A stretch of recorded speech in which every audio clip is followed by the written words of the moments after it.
Welcome, ladies and gentlemen, boys and girls, to another episode of the Bright Now Podcast. Take two. We're recording this on Tuesday, February 6th at 6 o'clock Eastern Time. My name is Dash, and I am the Smush Parker to my Steve Blake, the guy who's whiter than some cheesecake. TJ, how are you doing today, brother, and what are we yapping about? Doing great, man. We got a couple of good topics to chop it up about in our Tuesday Tidbits episode. First, only one Suns game since we last talked, so we're going to break down that Wizards game. I know all of you guys were absolutely locked into every second of this one. Then coming up, we're going to follow it up talking about what we think the all-star teams would look like if the NBA went to a little bit of an expanded format, getting that to 15. So we're going to break that down like a draft, and we'll get there when we get there. So starting it off, the Suns beat the Wizards by 28. Beal really led the way start to finish with 43 back in his, not quite his hometown, but you know what I mean. He's 16 for 21, 4 for 5 from 3. And I thought the coolest thing about it, Dash, was if you look, especially if you just look at his shot chart and watching the game, he did it from all three levels. Yeah. Like so many times, like you'll see on the big scoring nights, it's everything at the rim, everything's a three-point line. Maybe you did just hit a bunch of threes. But he only hit 4 threes in this game to finish with 43. And he actually had more misses at the rim than he did jumpers on the rest in the entire game. So he had 3 misses at the rim and only, I think, 2 missed jumpers. So he only hit the best part of it. He only had to play 3 minutes in the fourth with the other part of the other two parts of the big three not playing at all, and only 31 minutes. So, what did you think of Beal's performance? Did you think he brought something extra? Is it because he was in D.C. or is it just because the Wizards suck and he was just they were just a revolving door? Yeah, a great combination of all those, definitely, TJ. I mean, just looking at it from an outsider point of view, just talking about Beal being there back in his, like you said, it's not necessarily his hometown, but the place where he grew up with his NBA career. We saw him just absolutely thrive next to John Wall, learn a ton of stuff from him. So it was cool to see the fans definitely still appreciate him. The fans had high appreciation for Bol as well, which is cool to see. Obviously with the Minute Bol connection, everything like that. But specifically Bradley Beal, I mean, it's always cool to see him go off and have his game because, we have Suns fans still talking to this day about whether they regret that trade or not. And just see him, he's had his previous back injuries that everybody's been so worried about, me included, I won't lie. But it's definitely cool for him to see him explode off like that. Shooting 76% from the field, just as you said, it was really cool to see. And I mean, as you kind of alluded to sarcastically, there wasn't a ton to take away from this game, if we're just being honest. I mean, even when me and you were talking in the phone call, we're like, hey, you take care of business. I mean, we beat the Wizards team. We beat them out a lot better than we did that first game where we kept it a little close. But as you asked me, this Wizard team, not breaking any news, they are Ice Spice levels of ass. I mean, they are just completely just bad. I mean, Jordan Poole had a Jordan Poole-ass game, 4 points on 14% shooting. I was excited to watch my guy. I got a little bit of stock in Balil Coulibaly, the former teammate of Victor Wembanyama over there in France, but my guy was doing cardio out there, TJ. I mean, he had 1 rebound, 0 points, 0 assists, 0 steals, 0 blocks in 25 minutes. So I was a little bit disappointed there. Just sticking for the Wizards side, it was also cool to see Tyus Jones drop 14 points and 8 assists. The future son. Just kidding. All those rumors completely out the window. I don't know if you saw, just literally an hour ago, there was 4 second-round picks that were offered to from the Minnesota Timberwolves to the Wizards for him, and they denied it. And now there's talks of the Los Angeles Lakers wanting to get him. According to Mark Stein, the Lakers are highly interested, but the Wizards are now asking for a first-round pick in return for him. The Timberwolves are just breaking the market with that because you are the 4 second rounders. That's obviously going to tell them that they want to get a first. Yeah, that just sours the market on. The Suns are out of it at that point. We're not going to be able to get that deal done. So absolutely not. No, I feel Poor you economics. Poor economics. Exactly. No, but something that I was looking up, just trying to figure out, because we win by 28. So I wanted to see you could filter by stats for teams and wins and losses. So I just want to see how much do the Wizards normally lose by. And so they don't normally lose by 14. But the interesting part that I saw is the Suns have the 4th lowest average margin of defeat. And so it is at -9. So when we do lose, we lose by, about 9 points.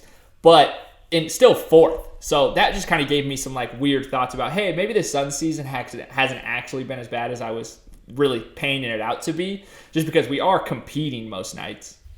Yeah, and I mean, to bounce off of that, of just the Suns team not being that bad, is when we look at our record, I think it was not counting this Wizards game, which is even greater, but even before then, comparing that team to the year last year, we actually had a better record than the squad did that last year. So definitely gave me a little bit of hope, a little bit of a positive boost that I definitely need as a Suns fan. I can't lie. Did you see the post going around though from 2 years ago, the first Chris Paul full season where we were 40-9 to start the season? Oh my God, that was insane.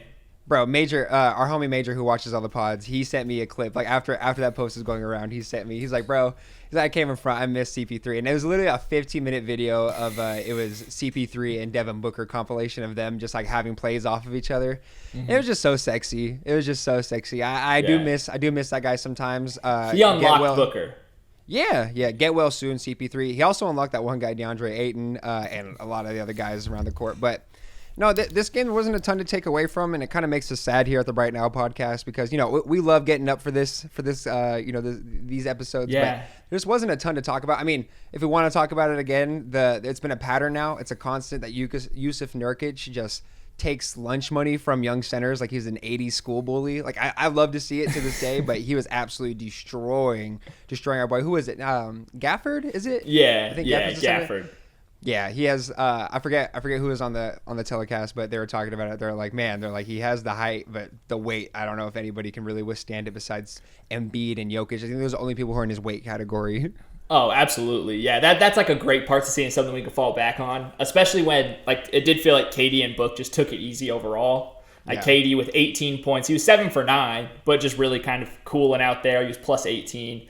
Booker 4 for 11, so obviously not a great shooting night. 14.6 assists, but a plus 22.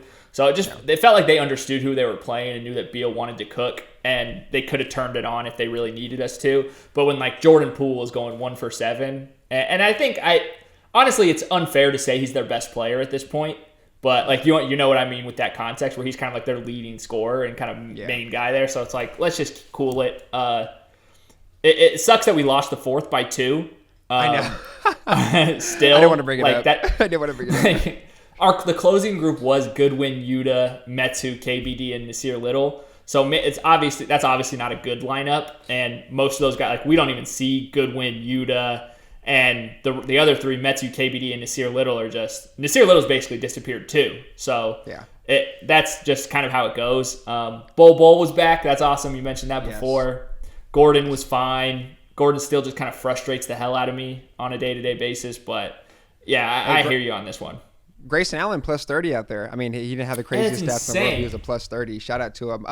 There's something a little off topic I wanted to talk to you about, TJ. And if you don't want to go on to this, that's totally fine. But I don't know if you've seen the trade rumors have been ramping up. Not sure how official the sources are. But Josh Okogie and I think it's Nasir Little and a pick for Miles Bridges. Did you want to touch on that at all?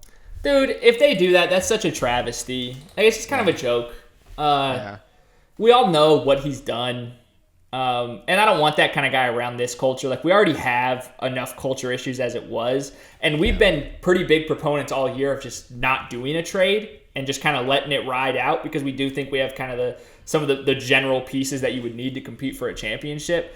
But if we're going to bring a guy that has those kind of like heinous crimes on his record, like what... It's still, at the end of the day, like I know we like to paint it in like winning a championship is the most important thing, but the most important thing is that this is like a community building tool. Mm-hmm. It's not actually about winning championships. It's about a community coming together. And that's just going to put so much friction on that community that the Suns have done a really good job cultivating and building. Like we're a basketball town through and through. Like, it's the most popular sport. And I think fans understand that. I mean, fans tossing back. I saw some stuff on Twitter, and I don't totally recognize these dates and whatever. I was a child, but... Apparently, like when Jason Kidd had his domestic violence shit going on, like the Suns got rid of him. That was when they got rid of him. Yeah. So exactly. It's partially that where it's like we've always been kind of on the right side, and we finally get rid of Sarver, get rid of that like toxic culture hanging around the team. And I don't want to bring something like that in because this Miles Bridges like saga, it's not over. Like he still is like gonna face trial and stuff. Like it's kind of insane. Yeah, and that's what I think people don't recognize either. It's like And I'm not saying that there's layers. Never want to be that guy. I mean, domestic abuse is the worst thing of all time. And Jason Kidd, what he did was not cool. Never promote that. It's disgusting. But like Mikal Bridges took it even a step further. I mean, if you Miles see Bridges, photos, Miles Bridges. No, Mikal. I am so Not sorry, Mikal. Mikal. I would never. No, Miles Bridges. God, I can't believe I did that. But Miles Bridges is just the absolute like atrocity, and those photos are just, it really paints a picture as to who that guy really is, especially considering that there's further incidences after, even some like with his kid around. It's just something you really just do not want to have on the team, and like just want to make it stamped on this podcast. Like that's not what we stand for at all. Like we are not on the side of getting Miles Bridges at all on this team. And like you said, and just from like a pure basketball standpoint, like do we really want somebody who's going to be facing trial like on the squad? And it's not even for something, it's something for some, for something so heinous. That's just something I don't want around the culture, and I think you put it exactly right. Like, and I don't think another big wing is what we need. Like, I don't think that's going to be the difference maker. We've said a point guard or a backup center. No, and people that say that, oh, we just need another big wing, that's just because that's what everybody fucking says, because it's just like the prototypical basketball player. Yeah. Like, I just think it's dumb. It's such like a cop-out excuse for, like, improvement. Like, if you think that we need another wing on this team, another ball-dominant wing, that's also an iffy defender. At best, is an iffy defender. And maybe part of that's being in Charlotte versus being on a competitor. But that's just not what we need. If he was a stopper, if it was OG Anunoby, and we're obviously throwing away the domestic violence stuff, like, that's the kind of guy. You want a stopper. You don't want, just another guy. Yeah, we need a stopper. We don't need a beater. But I think ending on that note, we should go ahead and move into. And hold on, I want to keep this. We're a positive podcast. Hey, shout out the Suns for winning against the Washington Wizards. Hell yeah. No, honestly, yeah, it is great that we just got to sit out the fourth. Like, thank God that they didn't have to play the fourth. Like, that was the one thing I wanted out of that game. No, 1,000%. So we'll go ahead and transition into our All-Star snub draft. And TJ, I just want to lay out the ground rules here before. As you know, I've been a huge advocate for expanding the All-Star game. Spoiler alert, that's going to be the next Dash and Hoop video. But for a minute now, I've been saying, I mean, you look back and see the All-Star game. It's been the same amount of players since 1982. 12 on each roster. And for that time, it accounted for 9% of the players in the league. And TJ, can you guess what percentage that those 12 players now represent in the league? Can you just give a random guesstimate? If that was not 4? It's 3%. They only account for 3% of the players in the league. And so I think more guys deserve to make a little bit more money. I know obviously these guys are getting paid, but when you look back, and even if we're just taking out the money as a whole, you look at it from the historical standpoint, and guys are having much better resumes. I mean, that's the first thing that pops on is All-Star. It just kind of shows what echelon of guys that you were in at that time.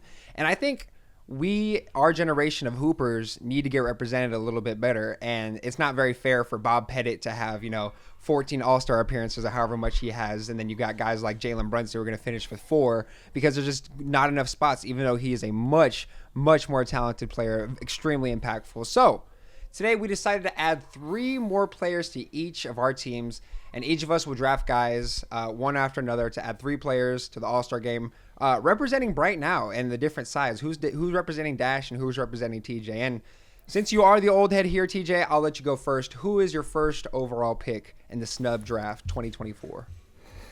I think this should be a very clear one, and I think it's DeAron Fox. Oh, he's averaging 27 points, 5 assists. It's his career high in scoring, and he has been a guy that's always like near the top of the league in that category. They're 29-20 as the 5 seed right now in an absolutely stacked conference.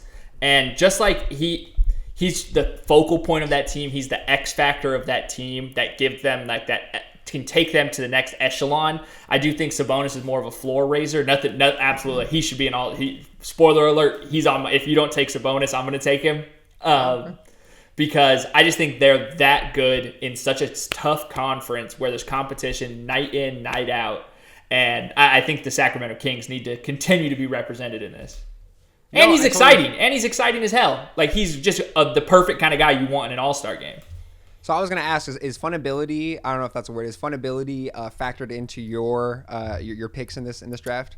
Partially. Like, for certain guys, like especially like in the Fox case, like, it definitely matters.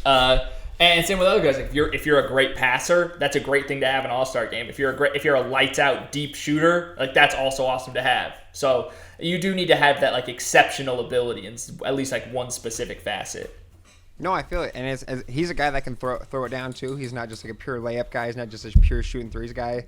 He's gonna be blowing by fools. He's gonna be pushing the break. It's something I would like to see in the All-Star game personally. So I think that's a good pick. My first, I guess it'd be second overall pick in the 2024 All Snub draft is going to be Victor Wembanyama. And as you already know, I'm really just a big advocate. I want to see someone just get an All-Star appearance as a rookie again.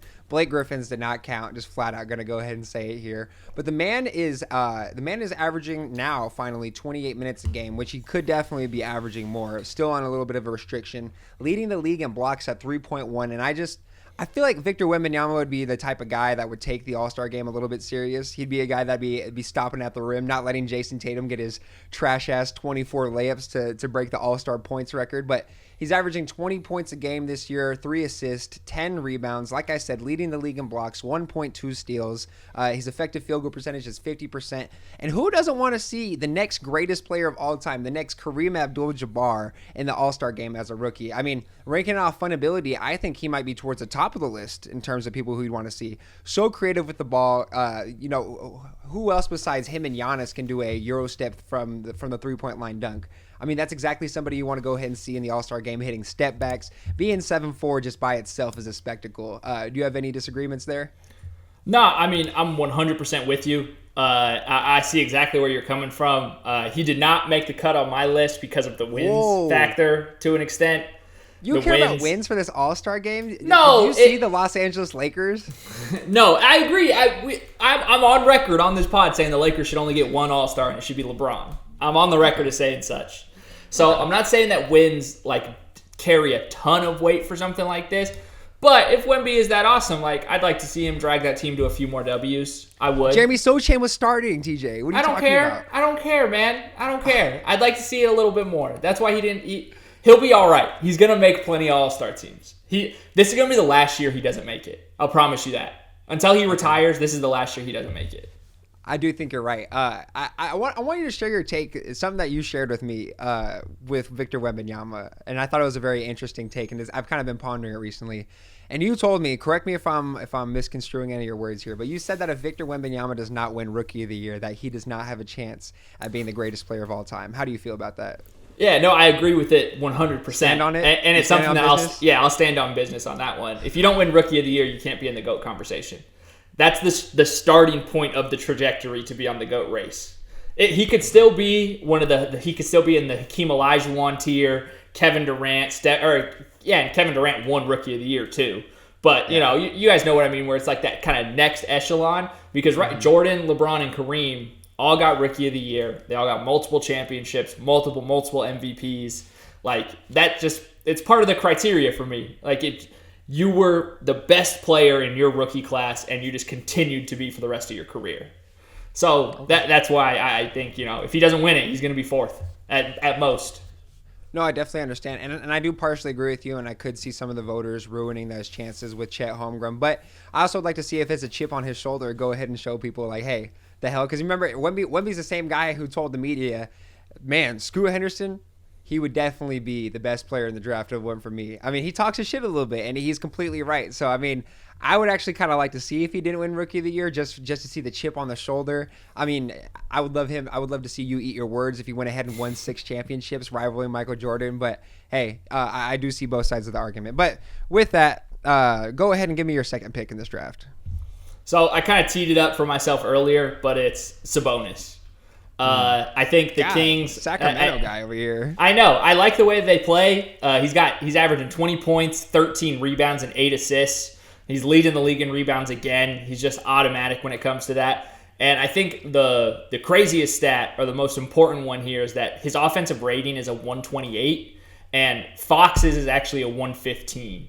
So you can kind of see that he's much more of the glue guy that keeps that offense going. And I just think they're so high-powered that they need kind of that respect as far as a perennial, not a contender, but a perennial playoff team at this point with this duo. And I would just I think his passing is super fun. He's obviously been in all-star games in the past. And I just think that he's basically a shoo-in at this point. And I honestly think that of my list of 6 guys, like it's these 2 guys in a tier, and then there's a slight drop-off to my next 4. Okay. No, I hear you there. I do think it's also interesting that Domantas Sabonis is 7th right now in the NBA's Kia MVP leader at the moment, and he just not on the All-Star team as a whole. I am kind of on the side that Sabonis is probably more of the important factor in terms of the Kings' success, but you could really just toss a coin, flip a coin on that one. I like this pick a lot. The only thing I'd be slightly concerned with, and as I told you, this is strongly in my 3 picks, is the fundability factor. And I can't remember off the top of my head, but I feel like Sabonis is kind of in that same, and I know they get compared all the time, but the Jokic category in the All-Star game, where it's just a little hard to find guys like that or just watch guys like that. And they have a hard time picking their spots in the All-Star game. But I do like the pick overall, and I especially like it since I feel like I take pride in playing like Domantas Sabonis, just being an absolute wrecking ball and just, putting up some bullshit, and it usually goes in most of the time. So I like the pick as a whole. I won't lie to you. Yeah, no, I'm glad that you approved my decision. Yeah, you needed my approval. Yeah, I was really looking for that. Fuck you. All right. Who you got next? Going with the 4th overall pick in the draft. I'm picking a little bit of a sleeper, and I think a lot of people won't love this one, but I do, because I think this guy deserves his respect, and it kind of does affect another man's legacy if he does end up winning one, and it is Jamal Murray. Jamal Murray averaging 21 points this year, 6.6 assists and 4 rebounds, shooting 50% from 2, 54% effective field goal percentage. I think this guy falls into the funability factor, because you see this guy, he gets up for big games. Big game Jamal Murray, whether he's going against, the OKC Thunder or against the Boston Celtics, they go ahead and he just has a huge game against the Celtics at home when they haven't lost in their arena yet. And he just goes in and makes shit happen. And I just think it's going to be the same case for the All-Star game. This guy, being at 6'3", looks like 6'2", but he's listed at 6'3", 6'4", can go in and just yam on your favorite player, hit step-back 3, score from all 3 levels. And like I said, I think he does deserve his respect, and he's one of those guys that might finish out his career never winning an All-Star, even though he's averaged 30, 10, and 10 in the finals before. He's just one of those guys that I truly enjoy watching his game, and I think that he deserves a spot in this All-Star. No, I definitely agree with you there. Like, he does 100% deserve to make the team. The reason I haven't necessarily picked him is because of the games played part of it. He has missed, a substantial amount of time. He's played 31 games so far when most guys are already in their 40s and stuff.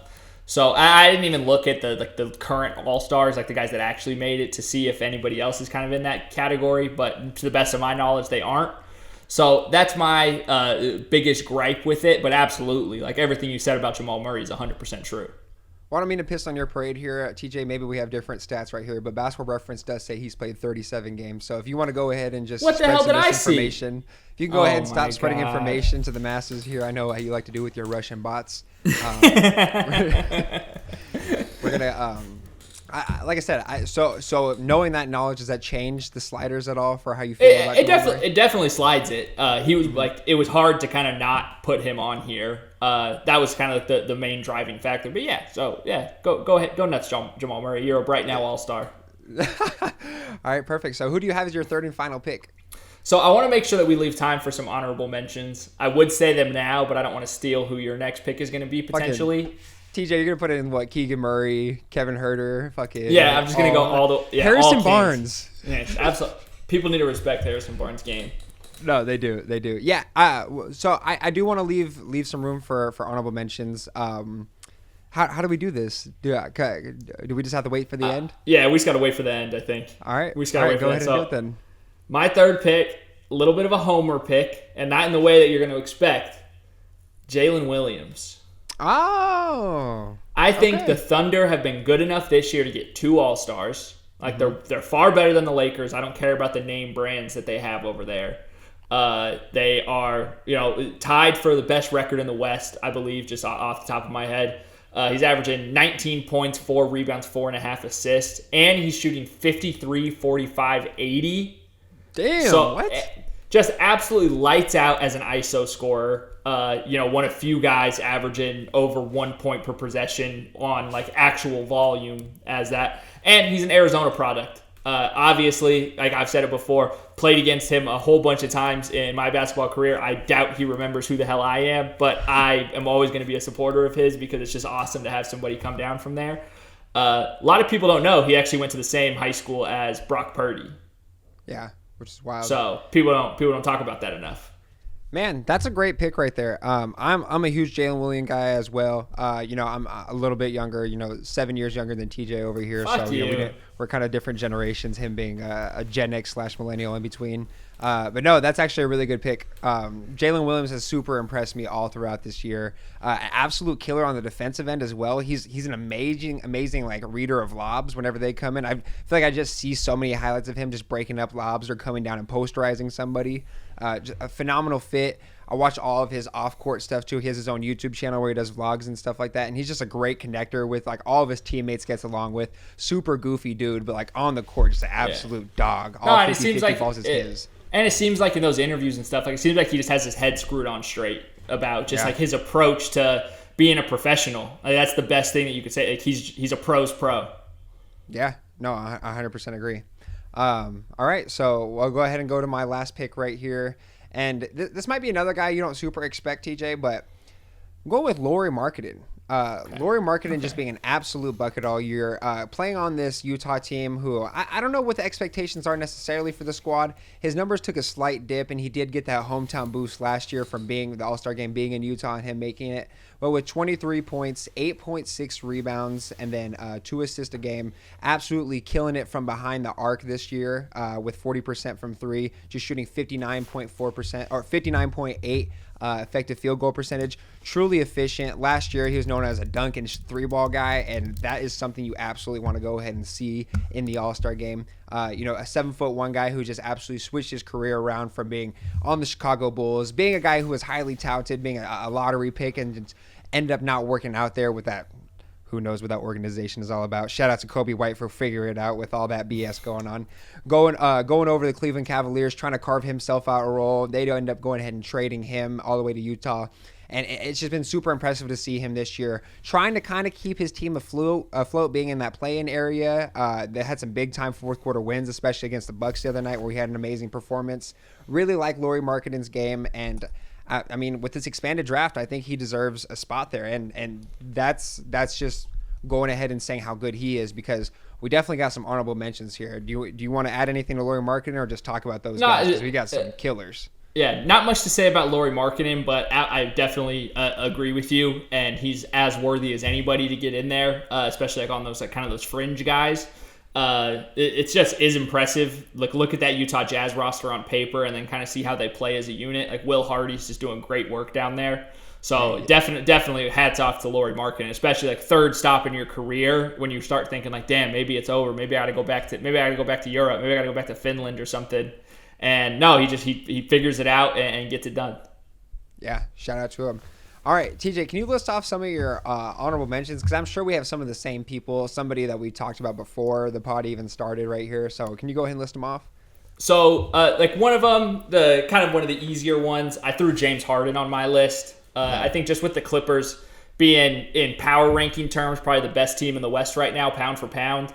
17 points, 8.6 assists, and he has a 129 offensive rating, which is the highest of his career. So you think about all those years of being just a high-powered offensive machine, and this is the best that it's ever been a part of with him. So definitely have him on there. Next one, I threw Porzingis on my list. Same, yep. I just thought the Celtics should probably have 3 players before the Clippers do anyway. So in that sense, maybe a little bit above Harden. But just think of how important he is for that team, averaging 20 points, 7 boards, and a couple of assists, and what he does on the defensive end for them as well. But the biggest one, and like the one I want to give the most honorable mention to, We're locked in. Jarrett Allen. Will Chamberlain. The dude, I know it's 15.6 points and 10.6 rebounds, but he's 65% from the field. And the craziest part, like this is what got us talking about him before, his offensive rating is 133. Like since he's been on the Cavs, it's 130 points per 100 possessions. Like, I don't know what he does. He has cracked the code on how to be like a new age center in the NBA without shooting threes too. Yeah. And he's just incredibly important. Mobley should be worried. We looked up his offensive ratings. It's a significant drop off with Mobley versus Allen. Mobley's at like 117, so still very good, but not with that kind of drop off. You got to question kind of what's going on in Cleveland. Yeah, and just like, Mobley tips his hat off to defense, and man, I mean, Jared Allen's been doing this for a few more years, which sounds crazy because Jared Allen is only 25 years old. I want everybody to recognize that he's not even at his physical, not even at his peak at this point. And yeah, I think you're right. I mean, Evan Mobley better not start knocking down that 3-point percentage, or I'm gonna have to start selling stock because I bought a lot. I mean, if you guys know about Dash and Hoop, I definitely bought a lot of stock into that guy Evan Mobley. We talked about it. Who tricked us? We were talking about Russillo and Simmons. Oh yeah, Russillo and Simmons tricked us. They tricked me for sure about Mobley. Throwing in the TD words, the I TD know. words. Yeah, what the fuck? Bruh, get out of here. They don't even. He can't even be mentioned with Chris Webber right now. That's too real. No, those are all my honorable mentions as well. Were there any? Did you like the Jamal Murray and Lauri Markkanen picks, or were those a little too left field, little curveball? No, I rock with them, and you see on most of those, like people put together like a snub list. Lauri was definitely included. Like I get why Jazz fans are a little upset by it. Being 25 and 26 though, that's kind of like the knock on him in a certain sense, where it's like, hey, somebody's got to put up stats in Utah, right? But he's such a big part of all of those wins. I definitely feel it. Like obviously all these guys have some sort of knock on them, but this is where, I think these all make sense. So just running it down one more time. I had De'Aaron Fox, Domantas Sabonis, and Jalen Williams, and you went with... I want people in the comments, if you get to this part of the podcast, please let us know who had the better squad. I had Wembanyama, Jamal Murray, and Lauri Markkanen.